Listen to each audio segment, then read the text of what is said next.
everybody, I hope you are all well. Today's video, as you can see by the title, is going to be about the fact that my baby doesn't really sleep. Now, I will preface this by saying she's not the worst sleeper. She's not, waking up every 2 hours and it's screaming and any of that kind of thing. That's not the situation that we're in. That's not the situation, touch wood, that we've ever really been in with her. But I am finding the sleep thing incredibly challenging.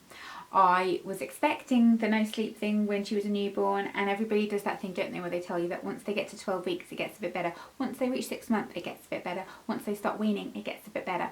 All of those things have made zero impact on how things are. In fact, I actually think she was, in certain senses, a better sleeper when she was smaller. But Lola is 10 months old, and we are in the midst at the moment of doing a little bit of sleep training, gentle sleep training. I'm using the Just Chill Mama 6 to 9 months, because she was 9 months when I bought it, sleep package, which we'll see how that goes. It did start out going very well, and she was responding really well to it. Then she hit the 7th leap, which the leap thing is an interesting thing, because people always bring that up. If I ever say that she's not sleeping very well, people always say, oh, have you got the Wonder Weeks app? I have. The only properly recognised sleep progression is the 4-month one.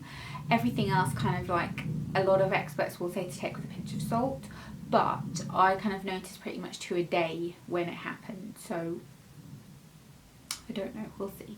But I'm not 100% sure what has happened sleep-wise. When she was tiny, it was just like she slept all the time pretty much, but only on you. She was one of those babies that literally, until she was about 4 months old, you couldn't put her down to sleep. She just would not be put down. If you put her down, she'd wake up after about 15 minutes, 10 minutes. If you held her, she'd sleep for an hour or two. It was that kind of situation.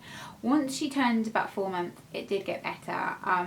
She has reflux as well. It's a lot better now that she eats solids, obviously, but her reflux did affect her sleep. Obviously, it's not very pleasant for them, and so that was quite difficult to manage. And I'm going to do a full video, by the way, about reflux, because there isn't actually tons of information out there that I found on YouTube, and I would love to be able to help anybody if they're struggling with it as well. I just need to do a little bit more research about it and just kind of fully understand it a little bit more. So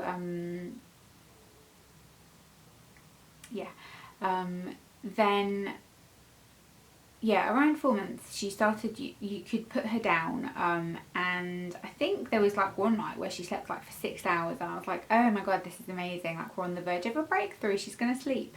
But that only happened once, and then that didn't happen anymore after that. But you were able to put her down, but then obviously the 4-month sleep regression happened. That lasted for ages. She went from being a baby that would do these great naps to a baby that woke up all the time and was really restless and fidgety and just woke up loads and all of that kind of thing.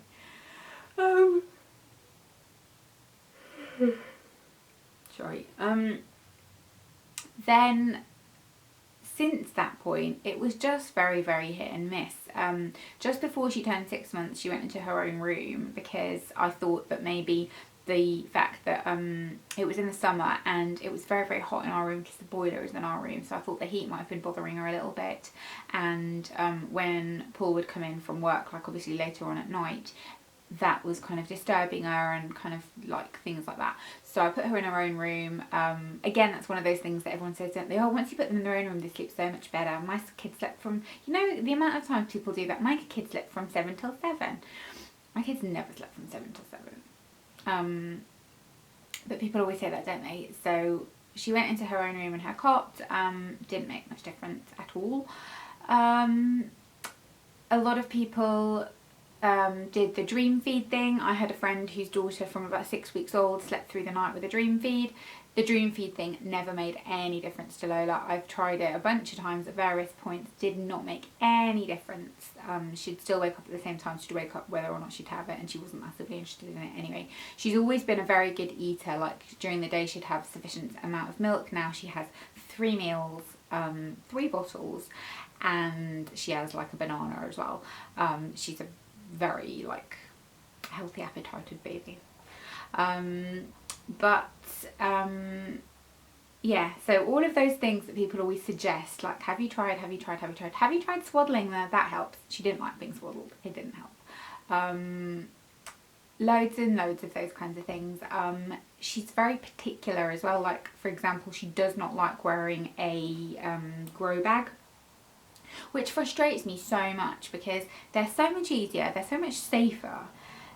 They keep them on all night. It's just, I just would so prefer if she would wear that, but she just doesn't like it. She gets fidgety, she gets annoyed. She was alright when she was small in them, but then it just stopped and she just didn't like it. So then it got to a point where she was waking up in the night and you'd have to kind of, oh, that was the other thing as well.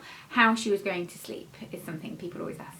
So she was always a very easy baby to get to sleep in the sense of you'd give her her dummy, you'd cuddle her, she'd go to sleep, you'd pop her down, you were good. But that's where the problem lies, in theory.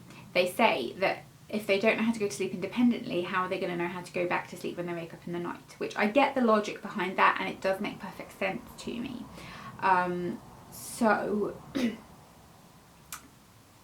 It gets to a point though where you're just so tired that you're kind of like, ugh, I don't know, I'll just do anything.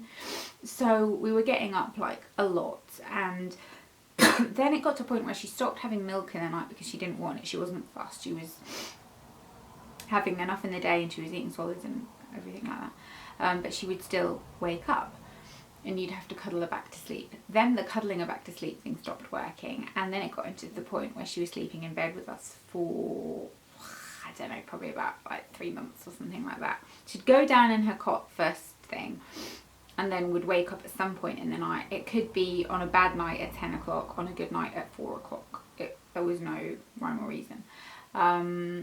So she was coming into bed with us, which I wouldn't mind if it meant that everybody got more sleep, but it didn't. I'm a very light sleeper, and something that people don't talk about actually is the fact that I seem to have developed some sort of like mild insomnia thing since I've had her, where number one, I imagine that I can hear her loads.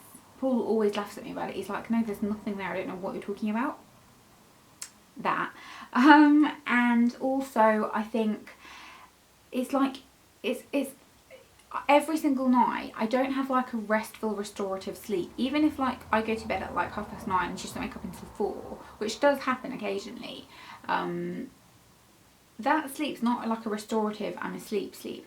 It's a, you know, when you need to go to the airport and you're afraid you'll miss your flight type sleep. It's that every single night. So I never feel kind of fully rested because of that, which is really, really frustrating because I do get the opportunity to sleep and I find it hard. Like I've started trying to do that, you know, I'll make sure that I don't look at my phone, I read a book, I put pillow spray, I have a bath, I do all the stuff, and it's because I'm worried about her and I know she's going to wake up, and so you sort of daren't be too comfy because you know you're only going to have to wake up soon. It's flawed logic. So that happened, and that was going on up until about 3 weeks ago when we started doing the sleep training thing, which, like I said, was working really well, where you basically go in, you don't lift her up from the cot, you place your hand on them and you shh them. Sometimes you could do like 2 minutes, she'd go back to sleep, you go back to sleep, it was grand. But then it stopped working, and now she wakes up in the night for some reason and she's fully awake and she can sit up as well. So she sits up in the cot, she goes up to the like camera thing, like not up to it because it's far away, but like in its view, and she smiles and she starts saying da da da da da da da da da da da, and just there is, she's not going back to sleep for a while. So I'm not quite sure what's going on there. And she's also at that weird age now where she sort of needs to drop a nap, but I'm terrified of when she drops the nap because she, on a good day, will have 2 hours daytime sleep, and that's on a good day. That doesn't always happen. It's more closer to an hour and a half most days now, which is really hard going because she's so go, go, go all the rest of the time, that she needs a little bit more rest. And I know it's affecting her nighttime sleep, but I can't make her nap for longer, and I don't know what's going on. And then people say, oh, she doesn't know how to link sleep cycles, but she does know how to do it because she sleeps longer in the night, and she has done it loads of times before. It's just at the moment, I think it's a combination of the fact that she's learned to crawl and just all of those kind of things. It's just overly stimulated, and the leap thing, so we'll see. But I like I said, I purchased that course and it was working really well, and now I'm kind of like, do I need to purchase the 10 to 18 month one, or should I just already have purchased that one? But I don't know. She's also one of those babies that her wake windows have always been like a little bit bigger. So, you know, like let's say their wake windows are 2 hours, she would always need 3. Now for like her lunchtime nap, she needs to be awake for a good 3.5 hours if you want her to sleep for about an hour to an hour and a half. On a good day, it's an hour and a half. I love it when she sleeps for that long. You get to like sit down in peace for a minute. So yeah, that's kind of the sleep history. And something I will say about sleep is you underestimate how important it is. I wasn't prepared, and that is a mistake. That's a mistake that I made I didn't read up and try and understand how baby sleep works. I didn't buy any of the books, I didn't do any of that. I was busy running a restaurant, and like, you know, I was at work the day before I gave birth. I didn't prep myself, and that was a mistake. And I should have done. And I should have started implementing better sleep habits from when she was really small. I do the, like, you know, make it quieter at night so you can tell the difference, blah, blah, blah, all of those things. But I should have started around 6 months trying to do the shushing her back to sleep and not constantly picking her up and doing all of that kind of thing, and teaching her to self-settle. She can self-settle if she's tired enough. But when she wakes up in the night, she's just been asleep for a little while now. She's not tired. She's not self-settling because she gets up. And people will say, yeah, but she'll go back to sleep. She doesn't. It can go on for hours. So it becomes a point where honestly you become obsessed with it. I will admit I'm obsessed with my lack of sleep. I'm obsessed with how much she sleeps, how little she sleeps, how much we sleep. I do all of the white noise thing. We've always done white noise. That works well for her. I close the curtains when she has a nap. I close the blinds when she has a nap. I close the blinds at night. I tried the baby massage thing when she was smaller. She didn't mind it. She doesn't like it now. She tries to wriggle away. You know, she eats really, really well. Like I said, I give her like a nice filling meal before dinner. All the stuff. And that's what I wanted to talk to you about, is what happens when you do all the stuff and it just still doesn't work. And I'm sure it will eventually, and I can't wait for that day because I am shattered. And more to the point, I would like to not be so shattered that I could like watch an episode of something in the evening and not be like, oh, I better go to bed at like 9:30. Do you know what I mean? Like, it would just be nice to have that little sense of normality back. And it's a small price to pay in the grand scheme of things, I know. But it is frustrating. It's frustrating when people sort of say, oh really? Well, my baby slept from like 7 till 7, and you're just like, great, good for you. Because my baby doesn't. But I would love to hear your thoughts on this. If you've got any tips or anything like that, like I said, all of the stuff, you know, we've pretty much tried everything there is to try. But I'm always open to new things. Her naps are a bit all over the place today, so I'm going to try and kind of tackle that. And every day it's just... Well, lockdown's a good time to try and tackle it, but it's also a bad time to try and tackle it because it takes over your life because you've got nothing else going on. And she's not tired enough, like, being stimulated, I don't think, either. Poor child. But yeah, I am going to love you and leave you now. And I just want to let you know that if you've got a baby and you're in a similar situation, you're not alone. I know how hard it is, and please don't feel like you're boring or like you're, you know, people kind of make fun of it. Like my mum makes fun of it a little bit. But when you're in it, it is so hard. When you're in the thick of it, it's so hard. Controlled crying as well, by the way. She doesn't really cry. She's not that sort of baby. She's just awake and flails about, and it's not, that doesn't really happen. So it's kind of hard to judge. But yeah, I will love you and leave you, and I hope you enjoyed this. Bye.